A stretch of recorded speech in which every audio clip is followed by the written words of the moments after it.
Yo, what's going on, guys? Spoofy Twin out here. I'm here with the YCS Toronto champion, Patrick Hoban. How are you doing, bud?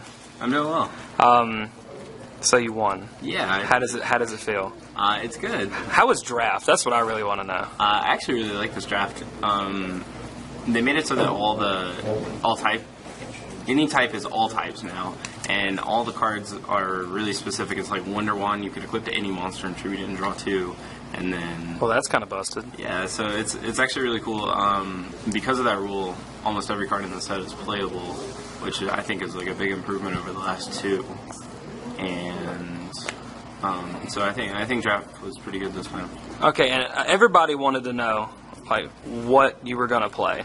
And I kept on getting asked a lot if I had your build. What did you end up deciding to play? I played Shaddolls with Lightsworn.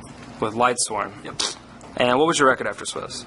Okay, so day 1 was 8 rounds, and I went 8-0. And then the last 2 rounds on Sunday, I just showed up and scooped so that I could practice draft. Okay, and you finished what after Swiss? Do you know? Like 11th. 11th? Okay. Okay, well, let's see this deck list. I really want to see this. Alright, so for the Shaddolls, I played 3 Beasts. I think he's like the best one. He's the one you just always want to send. Some of the other ones, like Dragon, for instance, rely on...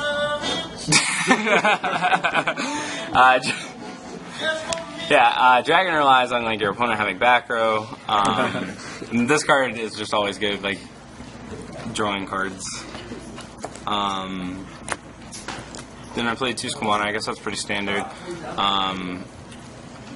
And just sending an extra card to the graveyard helps fuel Soul Charge, and it's just more Shaddoll names, I guess. 2 Dragons. He's pretty solid just because he's like one of the better standalone cards. Just 1 Falco. Why only 1 Falco? I've seen a lot of people start doing this. Yeah, it's not that I necessarily think 2 is bad, it's just... you don't want to open... you don't really want to open Falco, like, since he can only bring back other monsters, and... You know, if you have him in your hand turn 1, then it's just you're not gonna have a graveyard full of Shaddolls. So okay. He's also just an extra normal summon. So if you have, let's say, 3 normal summons in your hand and then 2 other cards, you can only use the 1 normal summon and then the other 2 cards. So it's just too slow. Yeah, it's just like you have a lot fewer options if you have a bunch of normal summons in your deck. So I wanted to minimize those. Okay. Also going with that, I only played 1 Hedgehog. I guess that's kind of different. I think most people play at least 2, and a lot of people play 3. It reduces the normal summons, but the main reason for this is like most of the Shaddoll builds are really focused on Shaddoll Fusion, and I guess you see that my build isn't as focused on it. It can do other things. Like I played Raiden, so I can make Synchros and Chaos Monsters. So Fusion isn't as necessary to get to turn 1. Okay. And once you have the first Fusion, Hedgehog's just really bad. Okay.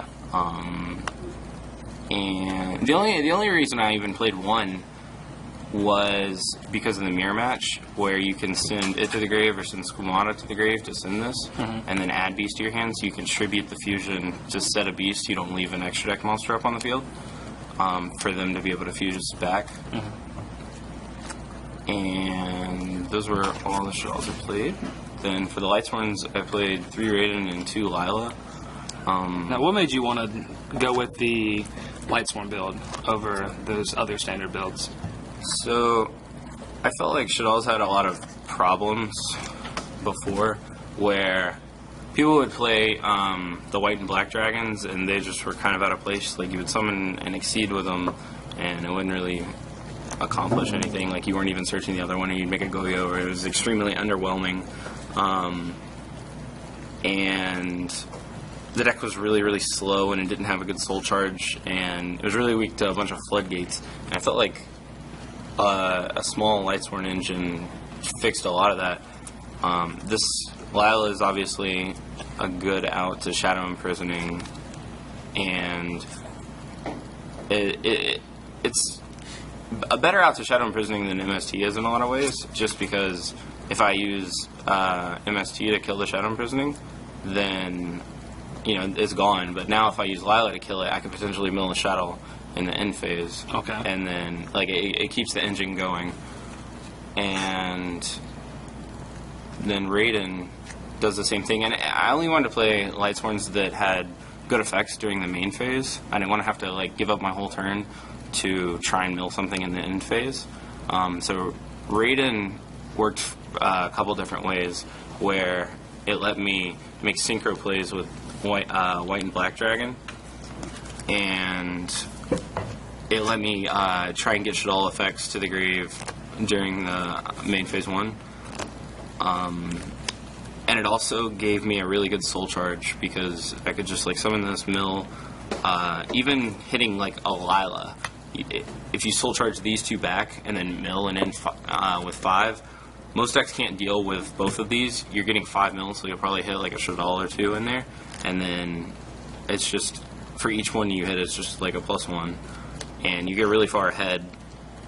And then late game, the soul charges get it pretty crazy, and out of hand.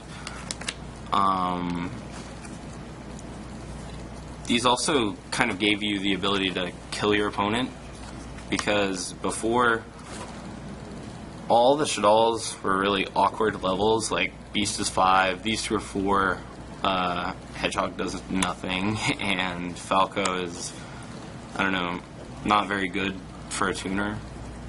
Because of the level, you don't really want to make 7s or 6s, and those are just not the better synchro levels. But playing Raiden, it lets you make consistent rank 4 and level 8 plays.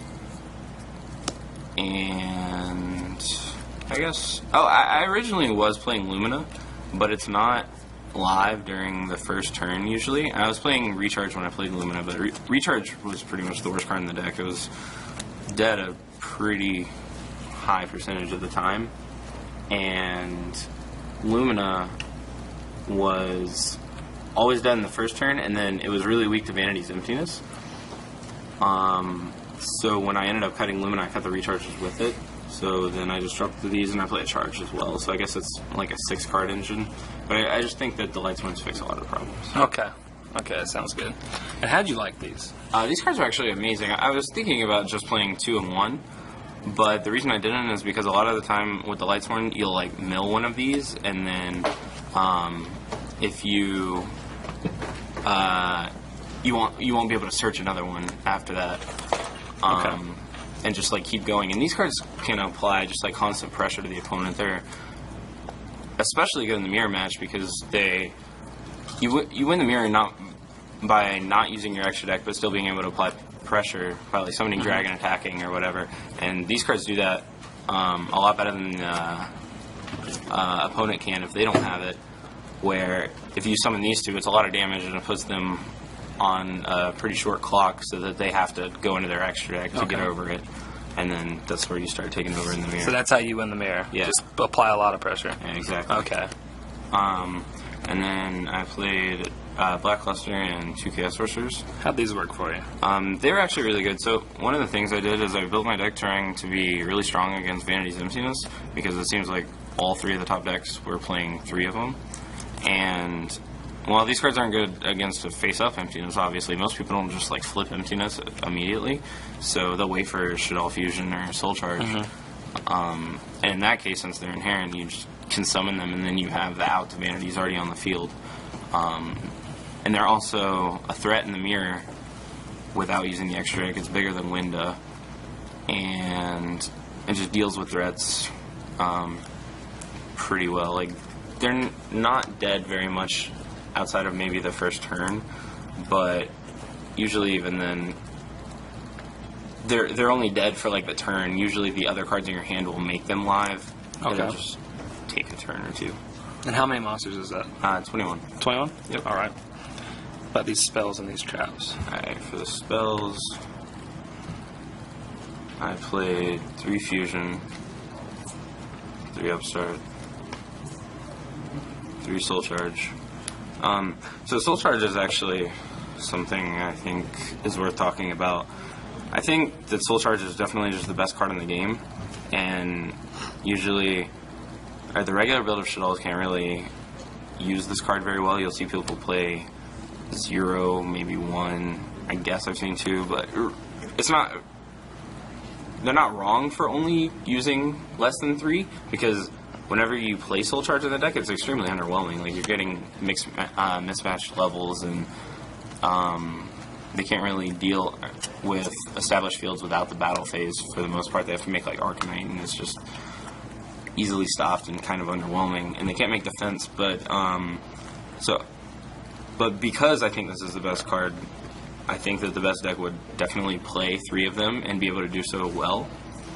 So the Lightsworns obviously contribute to this, and they also give it the base 4 level so that I can make rank 4s and level 8s. And I played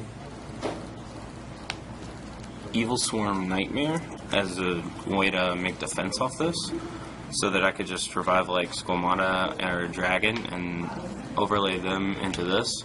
And what Nightmare does is when your opponent specials a monster, you detach one to Book of Moon it. So you could just Soul Charge, make a big field, and then make Nightmare at the end, and then you don't have to actually draw a trap card with your Soul Charge for it to be good. Okay. Seems pretty good.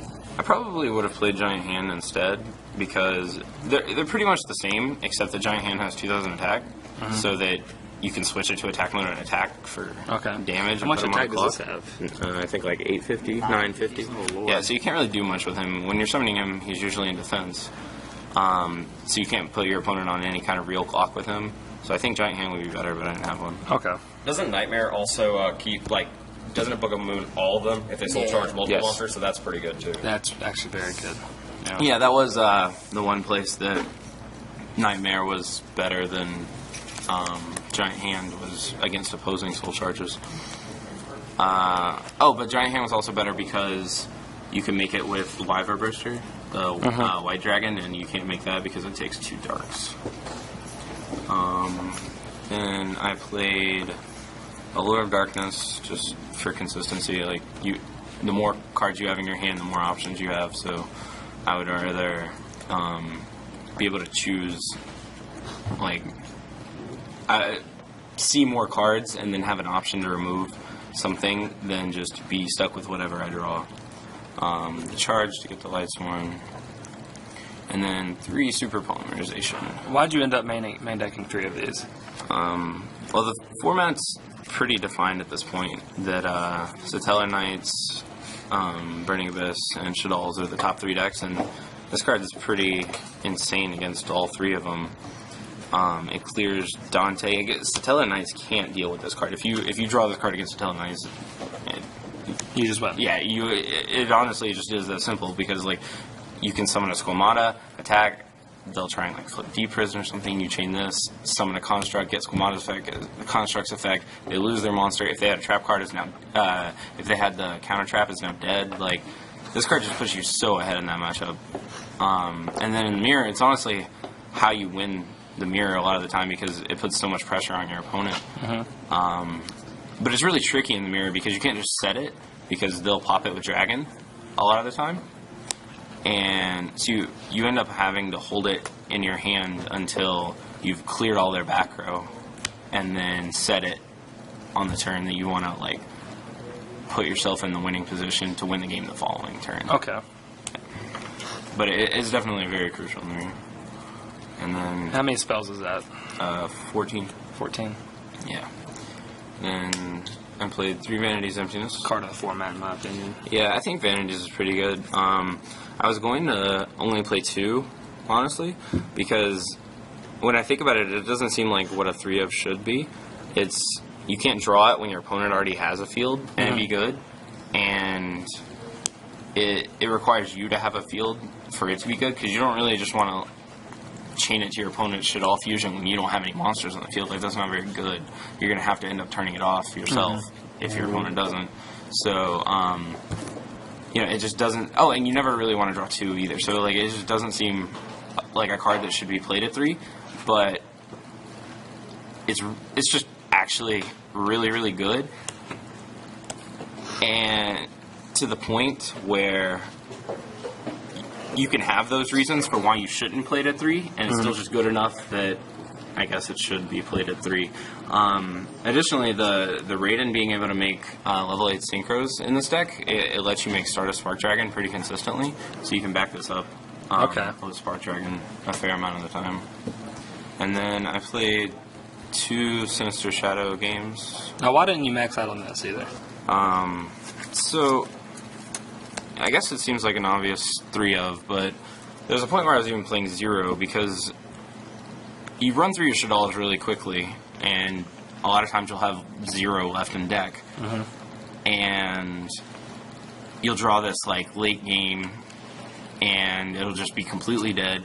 Or the other thing is, while it is really good first turn, and I would almost certainly want it in every opening hand, and even multiples in every opening hand, I don't want it as the game goes on, even if I have Shaddolls in my deck. It's a lot of options, like it could be Dust Tornado or Jar Greed, or set the Falco or whatever, but its biggest problem is that it's a trap card. So if your opponent has monsters on the field where they're going to apply pressure, and you draw this, it's not going to be good because you have to set it and wait a turn to get value out of it. Like, I guess it's kind of why people play Upstart and not Jar of Greed. Okay. Where you don't want to have to set it and wait to draw a card. It's kind of the same thing here with Sinister.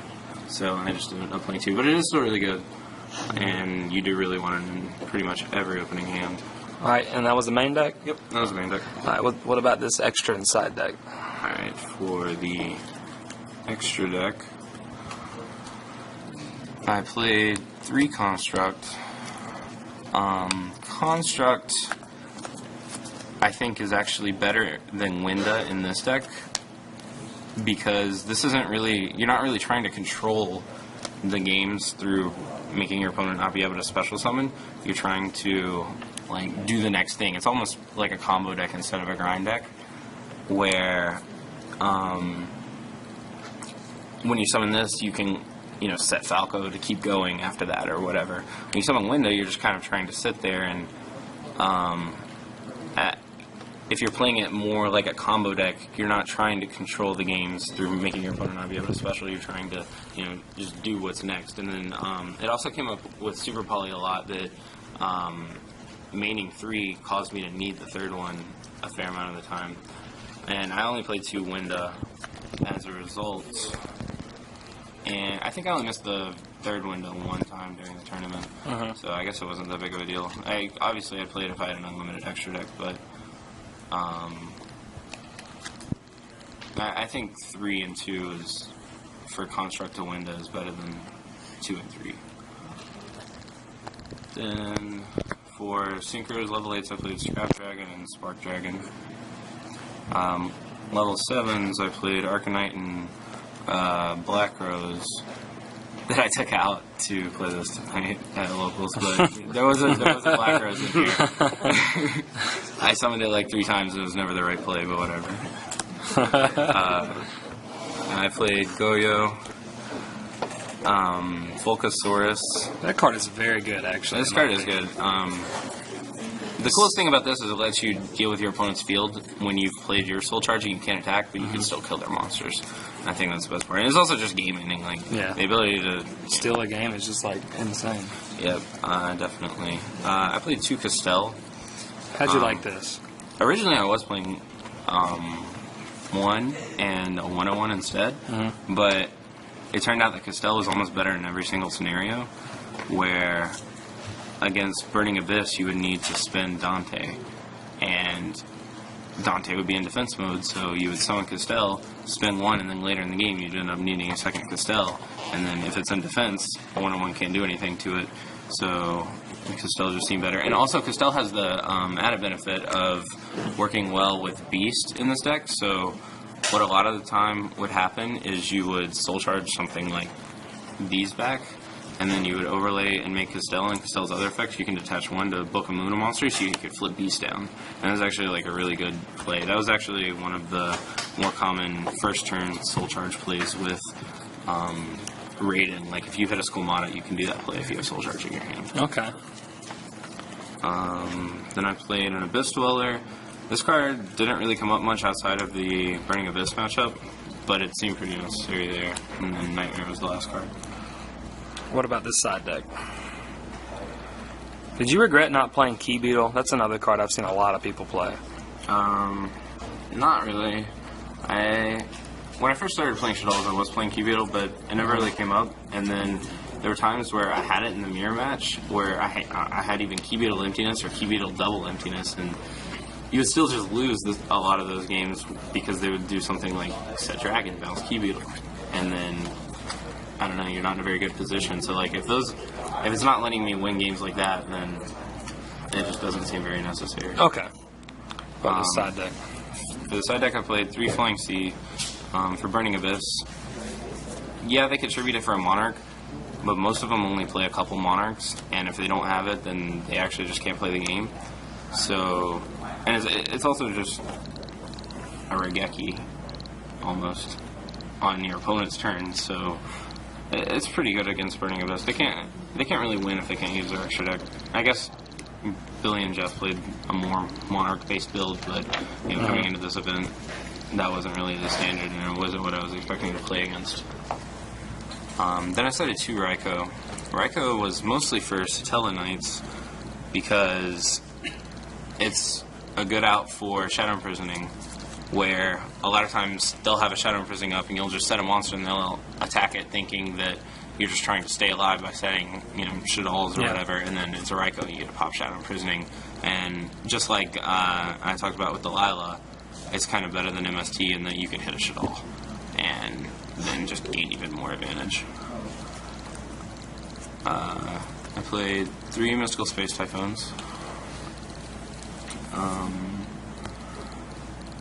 I don't like this card, honestly. Why is that? I just feel like I guess you have to play it because of the floodgates where, it's drawn out to the floodgate or you can't play the game. Yeah. But other than that, I don't really want to take a card away from me and take a card away from my opponent. I'd rather us both just have more cards because then we have more options available to us. And MST just takes away a card from both players. So, without floodgates, I would probably just stay away from this card. But because they're so prevalent, especially this format where everybody's making 3 emptiness and people are signing Shadow Imprisoning in every deck if they're not playing darks themselves, you just kind of have to play it. Mind Control is mostly just for the mirror. This card's incredibly ignorant. I lost one game where I thought I had like the best start, where I played my Fusion, sent Skulmata, sent Falco, and special back the Falco face down, and attributed my Fusion to set a Beast, and then set like Vanity's Emptiness or something, and I thought I was in a great position, then he just goes Mind Control Beast, and then the game just immediately goes downhill. Oh my goodness. This card's insane in the mirror. Then I decided 1 Compulsory. It was also just for the mirror mostly. 1 Chain Disappearance. This card sucks. Yeah, it's pretty bad because what would happen is you'll hit like a Skarm, and then they'll already have 1 in graveyard, and this card doesn't vanish from the graveyard, so they can just bring it back off Seer. They can just bring back the Skarm off Seer and then just keep going from there. Okay. Sure, it's nice if you can hit Tour Guide, but I don't know. What about hitting Dante? Not very ideal. Any good? Yeah, certainly, but it kind of has the same problem with Skarm, where they're going to have a Skarm in the grave most of the time after the first turn, and they're going to have a Dante either on the field already or in the graveyard after the first turn. So if you draw this first turn, it's great against Dante, but if you draw it after that, even if you're hitting a Dante, you're probably leaving 1 engraved that they can just get back. Okay. I played 3 Rivalry in the side deck. I think this is one of the best floodgates. It's really what you want in a trap card, where they can't play until they draw an out to it against any deck that you're siding it against, like Madolches or Water, for instance. But you can also draw it when they already have a field, and then it'll just send the rest away, so that's really strong. And then the last card in my side deck was the third Shadow Games. I sided this just in the mirror mostly because I think it's especially important there where you're not going to get Shadow Imprisoning, and the game is really, really back and forth. There aren't very many blowouts in the mirror at all. And this is just a great grind game card that'll put you further ahead than most of the other grind game cards would. And, yep, that's the side deck. So that's 15. Well, good stuff, Patrick. I'm very happy you won. I think everybody around here is very happy as well. You pretty much just told everybody you're the best player, and that's pretty much it. You know. So I really do appreciate this deck profile and this interview and the card analysis. I know a lot of people wanted to see this and hear you talk about all the card choices you made. And as you said, you did fix the deck, in my opinion. So, yeah, that's pretty much it. Until next time, guys. This is Spoopy29 with the Card Guys. We'll see you.